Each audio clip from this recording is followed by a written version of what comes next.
నమస్కారం అండి. నేను మీ నండి రవికుమార్‌ని. రియల్ భూమి వీక్షకులకు పునఃస్వాగతం. తెలంగాణలో పర్టిక్యులర్‌లీ హైదరాబాద్ చుట్టుపక్కల, తెలంగాణలో మొత్తం స్టేట్‌లో ఎక్కడెక్కడ పెట్టుబడులు పెడితే బావుంటాయని చెప్పి చాలామంది అడగడం జరుగుతుంది. దాని మీద చర్చిద్దాం. ఎందుకు ఈ ప్రశ్న ప్రతి వాళ్ళు ఉత్పన్నమవుతోంది అంటే 1,78,000,00,00,000 అంటే అదొక రికార్డ్ లెవెల్‌లో మన గత ప్రభుత్వాలు ఏ ప్రభుత్వం కూడా అంత అట్రాక్ట్ చేయలేనంత అమౌంట్‌ని దావోస్ మీటింగ్‌లో రేవంత్ రెడ్డి గారు 1,78,000,00,00,000 యొక్క ఇన్వెస్ట్‌మెంట్ తెలంగాణలోకి తీసుకురావడానికి ఆయన ఒప్పందాలు చేసుకోవడం జరిగింది. అండ్ జాబ్స్ కూడా నియర్ అబౌట్ 50,000 జాబ్స్ దానికి.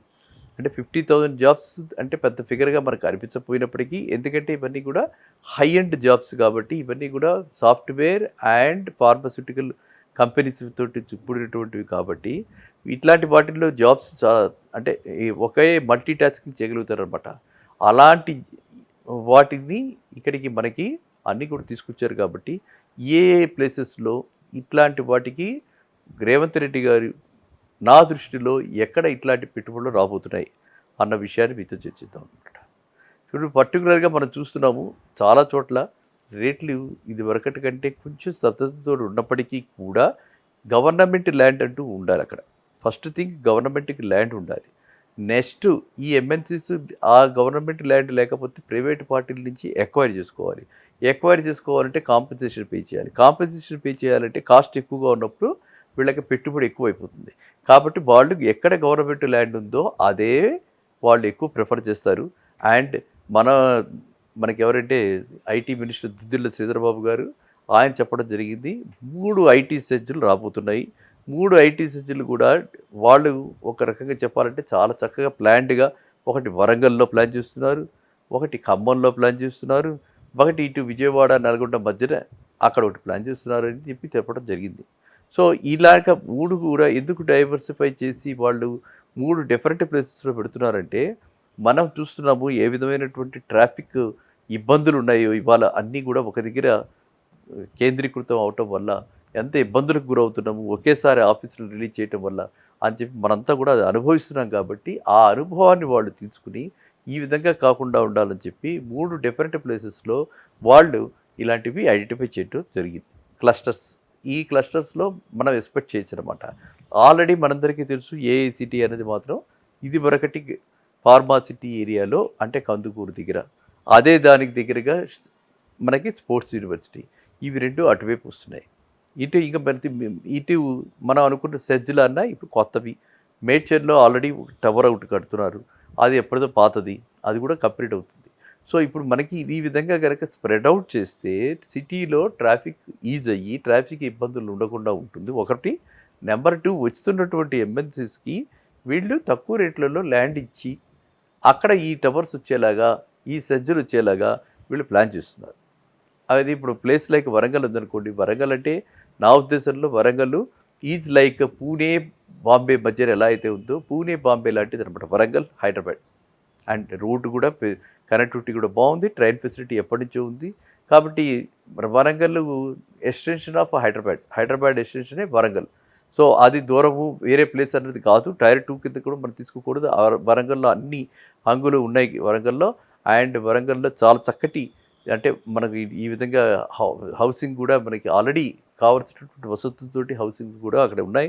అపార్ట్మెంట్స్ ఉన్నాయి. కమ్యూనిటీ ఇంకా గేటెడ్ కమ్యూనిటీస్ ఉన్నాయి. ఎగ్జిస్టింగ్ అంతా కావాల్సిన ఇన్‌ఫ్రాస్ట్రక్చర్ అంతా ఉంది కాబట్టి, వరంగల్ అనేది చాలా మంచి ప్లేసు. అక్కడికి వెళ్ళటంలో పెద్ద ఇబ్బంది లేదు. ఖమ్మం కూడా అలాగే. ఖమ్మం కూడా అంతా ఇన్‌ఫ్రాస్ట్రక్చర్ అంతా డెవలప్ అయింది. ఇంకా ఇటు ఇంకా మూడో ప్లేస్ మనం అనుకున్న విజయవాడ హైవే మీద ఎక్కడ వాళ్ళు నల్గొండ మధ్యన అంటే ఎక్కడైనా రావచ్చు. సో, అంతటా కూడా అంటే కనెక్టివిటీ ప్రాబ్లమ్స్ లేవు. అంతటా కూడా రోడ్స్ విజయవాడ హైవే ఇప్పుడు 8 లైన్ రోడ్స్ అవుతున్నాయి అవి. సో, ఆల్రెడీ ఎక్స్‌టెన్షన్ మనం చూస్తున్నాము. అప్ టు చౌటుప్పల్ దాకా అది ఎలా అయితే రూపురేఖలు ఎలా అయితే తీర్చిదిద్దుతున్నారో చూస్తున్నాం కాబట్టి, ఆ హైవే రాబోయే కాలంలో ఈ 3 ప్లేసెస్‌లో కూడా ఎక్కడ ఇన్వెస్ట్ చేసినా అంటే ప్రతి వాళ్ళు కోకాపేట అని చెప్పి ఆలోచించుకోక్కర్లేదు. ఎవరికైతే ఇన్వెస్ట్‌మెంట్ అంటే ఫస్ట్ ఇన్వెస్ట్‌మెంట్ డెఫినిషన్ తెలుసుకోండి. 5 ఏళ్ళు మినిమమ్ రియల్ ఎస్టేట్‌లో మినిమమ్ 5 ఏళ్ళు పెట్టాలి. నేను చాలా సార్లు చెప్తుంటాను.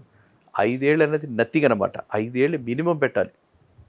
మేము మా చిన్నప్పుడు పెట్టిన పెట్టుబడులు 20 ఏళ్ళకి పెట్టేవాళ్ళం ఆ రోజుల్లో. ఎందుకంటే అప్పుడు గ్రోత్ రేట్ చాలా తక్కువ కాబట్టి 20 ఏళ్ళు పెట్టుబడి పెట్టాలి అంటేనే రియల్ ఎస్టేట్. అంటే పిల్ల పుట్టింది రియల్ ఎస్టేట్‌లో ఏదో ఒకటి పెట్టుకుంటే పిల్ల పెళ్ళయ్యేటప్పటికంటే ఆ అమ్మాయికి 20కో, 25కో పెళ్లి చేస్తాం కాబట్టి అప్పటిదాకా అది పెట్టుకుని ఉండాలి.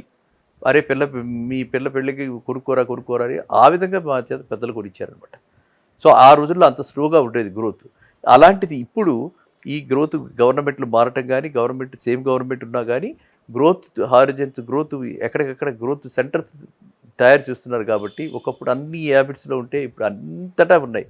ఎక్కడ చూసినా హ్యాబిట్స్‌లో ఉన్న షాప్స్ అన్ని చోట్ల మేడ్చల్ దగ్గర, షామీర్పేట దగ్గర, కుక్కటపల్లిలో ఏ ప్లేస్ చెప్తే ఆ ప్లేస్‌లో అన్ని ప్లేసెస్‌లో గూడా అవన్నీ ఉన్నాయి. అదే విధంగా డెవలప్‌మెంట్ గూడా ఆ విధంగానే గ్రో అవుతుంది. ప్రతి దగ్గర కార్పొరేట్ హాస్పిటల్స్ ఉన్నాయి. అదే విధంగా ఇప్పుడు వీళ్ళు గూడా ఈ విధంగా ప్లాన్ చేశారు కాబట్టి, నా రిక్వెస్ట్ ప్రతి వాళ్ళకేంటంటే యంగ్‌స్టర్స్ ఇన్ పర్టిక్యులర్ మీరు మీ ఇన్వెస్ట్‌మెంట్స్ ప్లానింగ్‌లో కంపల్సరీగా రియల్ ఎస్టేట్‌లో గూడా కొంత అమౌంట్ ఇన్వెస్ట్ చేయండి. కంపల్సరీగా ఇన్వెస్ట్ చేయండి. ఇన్వెస్ట్ చేసే ముందర తగు జాగ్రత్తలు తీసుకోండి. ఆ వీడియోలు గూడా చాలా ఉన్నాయి. చెప్పడం జరిగింది. ఏ డాక్యుమెంట్స్ తీసుకోవాలి, ఏ డాక్యుమెంట్స్ చూడాలి, లీగల్ ఒపీనియన్ ఉందా లేదా, బ్యాంక్ టైఅప్ ఉందా లేదా, బ్యాంక్ అప్రూవల్స్ ఉన్నాయా లేదా, ఓపెన్ ప్లాట్‌కి కూడా వీలైనంత మటుకు కొంత కాకపోతే కొంత ఫైనాన్స్ తీసుకోండి. లోన్ తీసుకోండి. అవసరం లేకపోయినా ఒక 5,00,000 తీసుకుంటే ఆ బ్యాంక్ వాడు కంప్లీట్‌గా డాక్యుమెంటరీ ప్రాసెస్ అంతా కూడా వాళ్ళు చూస్తారు కాబట్టి మనకి నిశ్చింతగా ఉండొచ్చు. అది ఒక లాక్డ్ ప్రాపర్టీ. మన బంగారం ఎలా కొనుక్కుంటామో బంగారం లాంటి ల్యాండ్ అనమాట ఇది. ఎప్పుడు ఈ భద్రతతోటి మనం అన్నీ తీసుకుంటే జాగ్రత్తలనేవి తీసుకుంటే అది చక్కగా ఉంటుంది. అండ్ అలాంటివి మంచి అంటే తెలిసిన వాళ్ళు చాలామంది మనకందరికీ కూడా ఉన్నారు. అలాంటివి అంతే తప్పితే ప్రీ లాంచ్‌లో మోసాలకు పోకండి. ప్రీ లాంచ్ ఏదో తక్కువకొస్తుందని చెప్పి ఎవరో చెప్పారని చెప్పి బావమరుదులు వీళ్ళు చుట్టాలు పట్టాలు చెప్పారని చెప్పి ఇట్లాంటివి కూడా ఎమోషనల్ డెసిషన్స్ తీసుకోకండి. వాటికి అంటే బిజినెస్‌కిను, బంధుత్వానికి సంబంధం లింకు లేదు. ఎవరి మనీ వాళ్ళు జాగ్రత్తగా చూసుకోండి. సో, ఈ 3 సెంటర్స్ ఇప్పుడు మళ్ళీ నేను రిపీట్ చేస్తున్నాను. ఈ 3 డైరెక్షన్స్‌లో ఎక్కడైనా కూడా మీరు పెట్టుబడి పెట్టొచ్చు. అండ్ ఎందుకు అక్కడ ఈ 3 సెంటర్స్ మళ్ళీ చింతిస్తున్నానంటే ఈ 3 సెంటర్స్‌లో మన కళ చాలామందికి కళ అది. ప్రతి వాళ్ళకి నన్నడిగితే ప్రతి వాళ్ళకి అది ఒక మంచి కళ. ఆ కళ అలాంటి కళ ఉండాలి. ఏదది ఇండిపెండెంట్ హౌస్. ఈ అపార్ట్మెంట్సు వీటిల్లో మనకి గాలి ఆడక, లేకపోతే ఏదో ఒక రకమైన ఇబ్బంది మనకి ఒక రకమైన కాంప్రమైజ్ చేసుకోవాల్సి వస్తుంది. గట్టిగా టీవీ పెట్టుకోవాలన్నా, గట్టిగా నవ్వాలన్నా, గట్టిగా మాట్లాడాలన్నా అన్నీ మనకి ఏదో రకమైనటువంటి షరతులు ఉంటాయి. అక్కడికక్కడ మనకు కొంచెం కాంప్రమైజ్ చేయాల్సి వస్తుంది. వేరే ఇండిపెండెంట్ హౌస్‌లో అలాంటివి ఉండవు కాబట్టి అలాంటిది ప్లాన్ చేసుకోవడానికి అలాంటి లేకపోతే అలాంటి పెట్టుబడి భద్రతతో కూడిన పెట్టుబడి పెట్టుకుంటే భవిష్యత్తులో పిల్లలకి వాళ్ళ భవిష్యత్తుని తీర్చిదిద్దడానికి ఈ డబ్బులు చాలా ఉపయోగపడతాయి. ఇవాళ ఎడ్యుకేషన్ కూడా చాలా ఎక్స్పెన్సివ్ అయిపోయింది. గతంలో లేదు. ఎడ్యుకేషన్ చాలా ఎక్స్పెన్సివ్ అయిపోయింది. ఎక్స్‌పెక్టేషన్స్ చాలా పెరిగిపోయాయి. ఇటు కార్పొరేట్ ఎక్స్‌పెక్టేషన్స్ పెరిగాయి. పేరెంట్స్ ఎక్స్‌పెక్టేషన్స్ పెరిగాయి. అన్నీ తీర్చిదిద్దాలంటే మాత్రం మనం మంచి చదువు చదివించాలంటే మాత్రం మంచి స్టాండర్డ్‌గా వాళ్ళకి చదువు ఇవ్వాలి అనుకుంటే, వాళ్ళ లైఫ్ బాగుండాలనుకుంటే మనం బాగా మనీ స్పెండ్ చేయాలి కాబట్టి మీరు 5 ఏళ్ళు మినిమమ్ 5 ఏళ్ల టైం హారిజన్ పెట్టుబడి పెట్టాను. స్టాక్ మార్కెట్లు డమాలన్నట్టు లేకపోతే పైకి వెళ్ళినట్టు కాదు ఇంకా. ఖచ్చితంగా మీరు 5 ఏళ్ళు గనక మీరు పెట్టుబడి పెడితే డెఫినెట్‌గా ఏ ఎసెట్ ఇంత రిటర్న్ ఇవ్వలేదు. స్టేబుల్ రిటర్న్ ఇంత రిటర్న్ ఏ ఎసెట్ ఇవ్వలేదు. ఒక్కసారి సెజ్ వచ్చిందంటే మన పెట్టుబడి 100%, 200% అవుతుంది. ఒక్క సెజ్ వస్తే. ఒక్క సెజ్ అంటే ఏంటి? మినిమమ్‌లో మినిమమ్ 1,00,000 మందికి ఎంప్లాయ్‌మెంట్ వస్తుంది. అది స్పెషల్ ఎకనామిక్ జోన్. దానికున్న ఇన్వెస్ట్‌మెంటు, దానికున్న అట్రాక్షన్స్ అలాంటివి కాబట్టి మీరు ఈ సందర్భంగా మన రేవంత్ రెడ్డి గారు తెచ్చిన దావోస్ నుంచి వచ్చినటువంటి ఏదైతే పెట్టుబడులు ఆయన అట్రాక్ట్ చేశారో ఈ ఏరియాస్‌లో వస్తాయని నా అభిప్రాయం.